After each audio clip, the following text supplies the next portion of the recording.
Question number 5, David Seymour. Thank you, Mr Speaker. My question is to the Minister for Transport and reads as follows. Do any current passenger endorsement holders have convictions for drink driving or careless driving causing injury or death? Mr Speaker.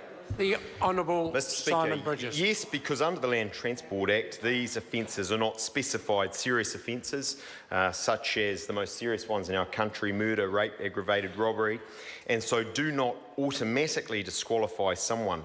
In relation to such offences that the member is referring to, like drink driving or careless driving causing injury or death, obviously they're very context specific. If, for example, someone received a conviction at 18 and then at 50 was applying for the P endorsement, went through the rigorous risk assessment process and showed no issues, that conviction would probably have minimal weight. Whereas if it was a much more recent conviction and was alongside other very serious matters thrown up by the rigorous risk assessment process that the P endorsement entails, then the person would obviously be much less likely to receive endorsement. Supplementary. Supplementary question, David Seymour. Is the Minister seriously telling the House that his reassurances given in the past that a P endorsement made passengers safe should be qualified by the fact that that driver may well be someone that has caused injury or death through offences such as drink driving? The Honourable Simon Bridges. Mr Speaker, I don't think that a P endorsement is a safety panacea.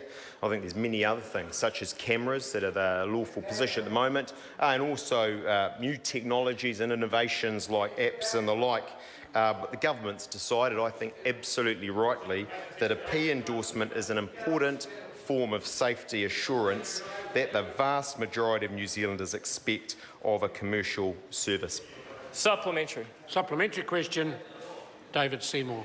Does the Minister think it good value to charge those who would like to share rides for money $2,000 going through the process of getting an endorsement that he admits does not guarantee the safety of passengers?